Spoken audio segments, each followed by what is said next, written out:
YouTube family. Hopefully everybody's doing great, or not great, or however you want to be doing. I just wanted to come on and do a Shaq Talks with you, chat with Shaq, and just talk about some things. So, before, my last segment was about mental health and just making sure you're, following your own mental health and just tracking it and just making sure that you're doing things to stay healthy and stay aware and active, and just to keep your mental sanity.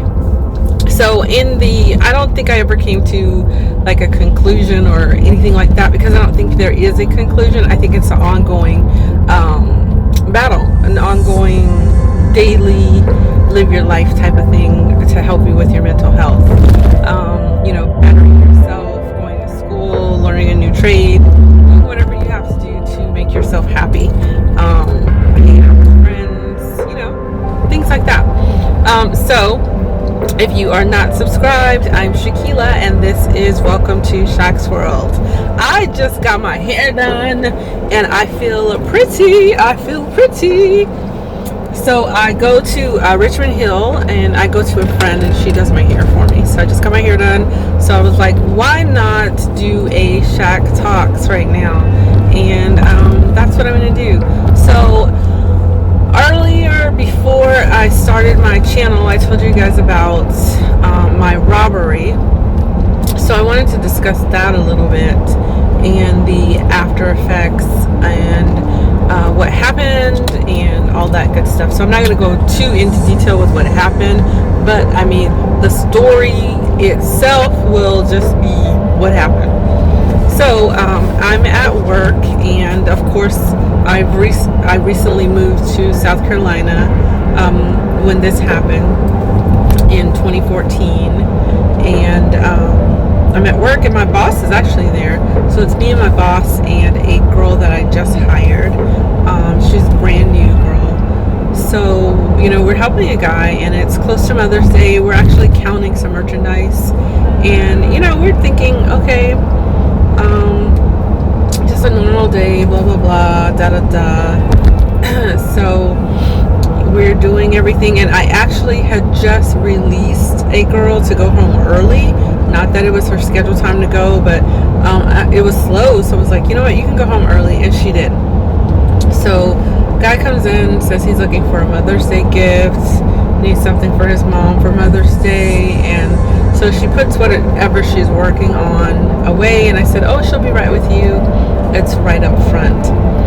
So he kind of is just like hanging around waiting on her, and then she's up front with him, and then another gentleman actually comes in the door with a backpack, which is really weird because he's walking really fast. So we're in another part of the store now again, and the guy's walking really fast. My boss is at my desk on the phone with his boss. So he's on the phone, and all I just did was yell out his name. So I yell out his name, and the guy's like, put the effing phone down, put the phone down. So he puts the phone down. He has a gun, and he has a gun on my boss, and we're all looking crazy. The other guy's like, if you just stay calm, you're not gonna get hurt. So the guy that's with me and the other associate is, just stay calm, you're not gonna get hurt. Just stay calm, you're not gonna get hurt. So during the whole time, the sun is shining. The people are walking on the sidewalk, and it kind of reminded me of like a slow motion movie. You ever seen one of those movies where things are just happening in slow motion, and it's kind of like a dream? That's what I was feeling. I was like, this cannot be happening. And then for some reason in my head, I'm black, the guys are black, this can't be happening to me. He black, I'm black, this can't be happening to me. And then I was thinking, how could you be doing this to me? I'm a black lady trying to make a living. You're black, you should know my struggle. Then I'm thinking like, oh my God, my kids, what am I gonna do? What are they gonna do? And mind you, in the middle of it, I kind of have no reaction except to stay calm while everything is happening. While my associate, she's crying, and I'm just like, hey, try to stay calm. It'll be okay. They just want to get this stuff and get out of here. So little did I know that was going to backfire on me as far as affecting my mental psyche and just everything from then on. So they end up actually having my boss take out the merchandise and different things like that, but they end up actually tying us up and putting us in the back room. So I'm thinking, before they start to tie us up, why are you tying us up? And I'm just like, God, please, this cannot be this can't be the end. This cannot be what I think it's gonna be. What about my kids? I'm just starting to think all kind of stuff. And then they're like, well, we need keys. So they took my boss's keys. They took the girl that was with us. They took her keys. But I was like, man, I have a kid. I need my keys. I have to pick my kids up. And that's all I could think, because I was a single mom in a place where I had no friends, had no boyfriend, nobody was here for me. I was the one doing that. Who's gonna pick my kids up? What, I was gonna tell the police officer that came to do whatever after, hey, I need somebody to go pick my kids up? No, that wasn't gonna happen. So, I actually told the guy, hey, look, I need my keys, I need my phone, I gotta pick my kids up. So he kind of just like brushed me off and moved on, put us in the back room, closed the door, told us not to come out. So we could see the rest of what they were doing on camera, and then all of a sudden, here we see like people shopping, and I'm like, what the heck? I think they're gone. So we run out, and the guys are gone. I scream, you gotta get out! We just got robbed. The people leave. The police. We call the police. We call our loss prevention people. And it's just like again, like a slow motion movie. Mind you, again, the sun is out. People are like walking by us, the store, like nothing's happening, which they don't know something's happening, but I was thinking the whole time, like, please let somebody come in, please let somebody come in, which in the end, a police officer said to me, it probably was better that no one did come in, because then it could have become a worse situation. And which, in my mind frame at the time, that's not what I was thinking. I was thinking, okay, let somebody come in, because the door was open. So it was just baffling to me that whole time of that transpiring, that no one saw anything, no one came in, but it does happen, and that happened that day. So we get tied up, we're in the back, we finally come out, call the police, we give our statements, they take fingerprints and do all the stuff that normally needs to be done, and then we go home, and I go pick my kids up, and I'm like, how do I tell my kids that my store got robbed at gunpoint? How do I call my mom and say we got robbed? How do I, so I do these things, but I feel weird doing them. I don't even know how to explain it. It's weird. So again, if I pause or something, it's because I'm literally trying not to cry, and I'm so proud of myself that I can at least talk this much about it, because before I couldn't, what they say, baby, I could not talk about this at all before without freaking out, without having a panic attack, without yelling at somebody. Just anybody that asked me questions, I thought they were insensitive. Just all kinds of things I went through. So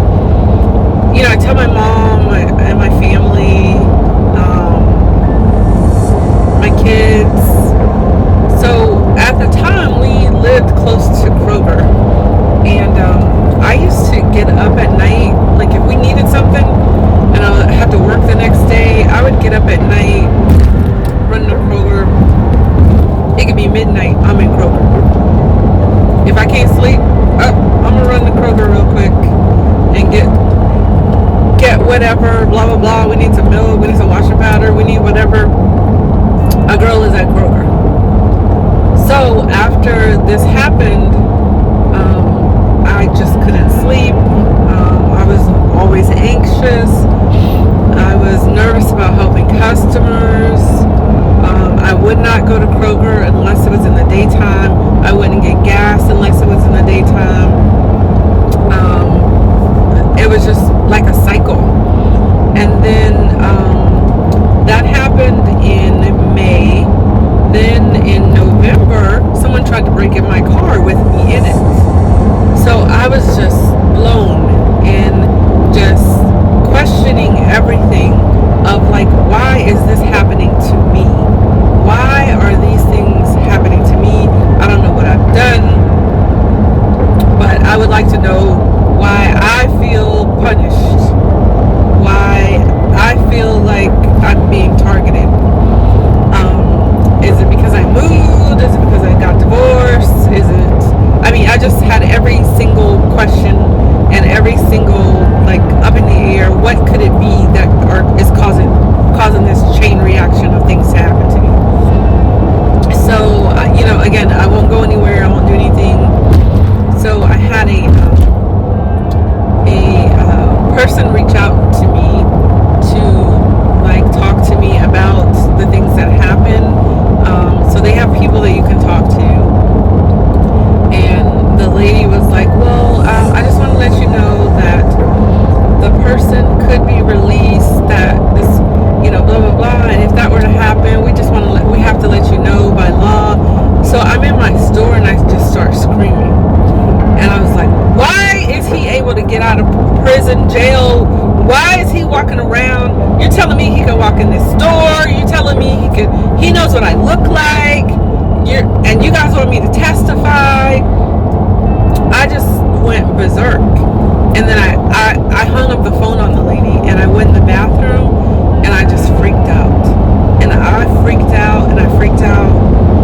And I called my boss, and then he called loss prevention, and then he was like, that's never gonna happen. He's never getting out of jail.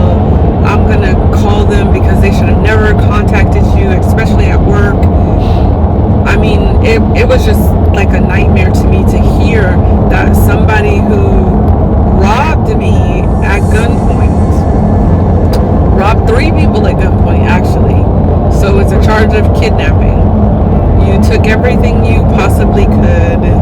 You tied us up, put us in the back room, stole personal property from us that you could possibly get out of jail.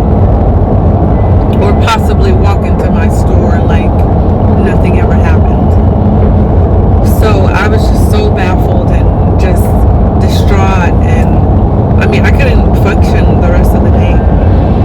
So eventually I won a trip to St. Jude Children's Hospital. So I go there and everybody's walking around and happy and happy and happy. And I'm just walking around and I'm just thinking, oh my God, I love these kids. And then all of a sudden I just couldn't breathe. So I backed up against the wall and kind of just sat down. And I was like, whew, just whew. And then I felt like my chest was closing up. So then I started crying and I started freaking out. And because I was freaking out, my blood pressure was going up. And then all of a sudden my throat was closing up. And then all of a sudden I couldn't breathe. And then I was like, okay. So the lady that was in charge of our group comes over and she's helping me. And she's like, you okay? You okay? No, I think I just need a minute. She comes back. She's like, you don't look okay. Let's go out to the van. So I go out to the van with her, and the driver's like, let me get her, she's having a panic attack, let's get her, he gives me his lunch, which is in a brown paper bag. So he's like, let me take this out, just breathe into the bag. So I'm looking at this lady, I don't want to say her name, but I'm looking at her, and I said, what am I going to do about my kids? And she's like, don't say that, you're going to be fine. in Memphis. I'm supposed to be at St. Jude's Children's Hospital enjoying a trip and enjoying the hospital and having a good time and trying to get motivated to sell bears for these kids. And I'm in an emergency room type situation where I can't breathe and I don't know what's going to happen. So the doctor comes and he says, "You often have panic attacks?" And he said, "Have you had any type of traumatic experience happen?" Well, let's see. I moved my whole life from Alaska in 2 weeks. I got divorced prior to that. I got robbed. Somebody tried to break in my car. I'm in a store where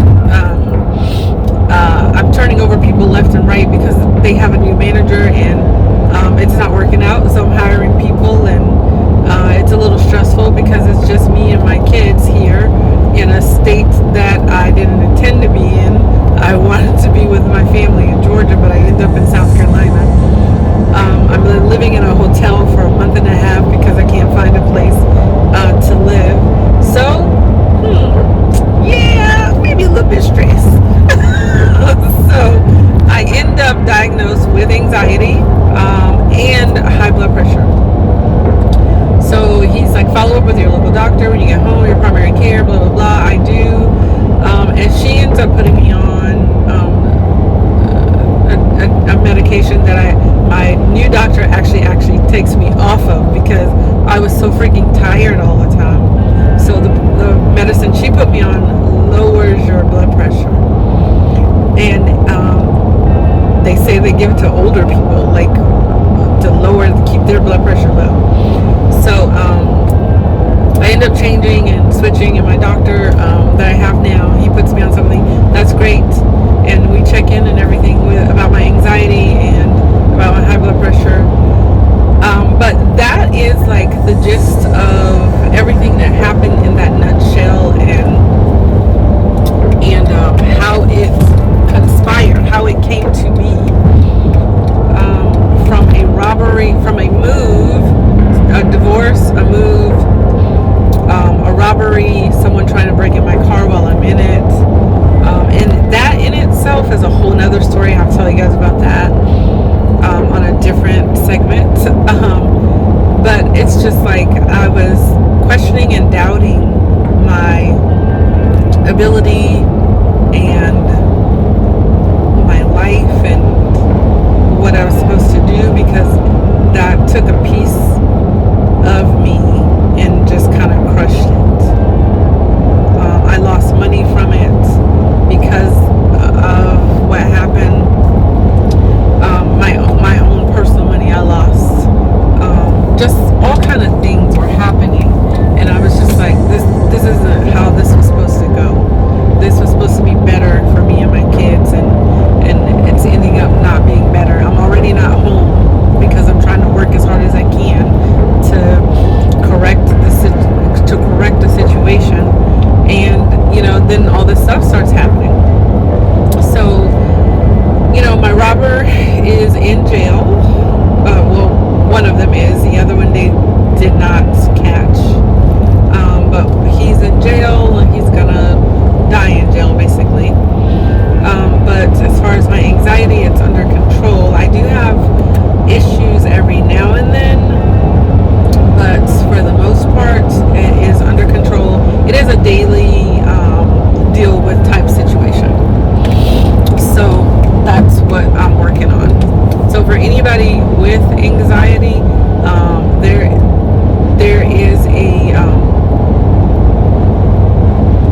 there is some type of help for you.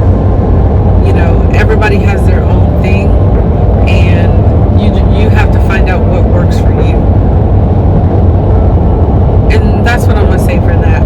But as far as my robbery, I gave you guys the whole backstory and what happened on that, and it just changed my life. It made me look at people differently, because before I wouldn't judge people by the color of your skin or what you're wearing or how you look or anything like that. But this particular situation made me look at everybody. I don't care if you was white, black, green, orange, purple. My eye was side on you, okay? Because I just,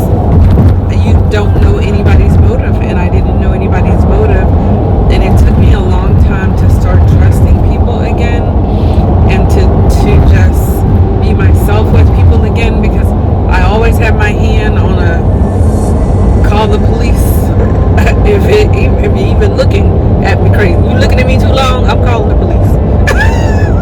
I was just, I mean, I was not in a good place, and that robbery just took something from me that, you know,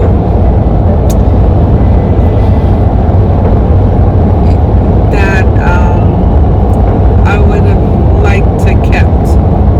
Basically your belief that people are good, and that you don't have to worry about walking to your car and being safe, or going to work and being safe.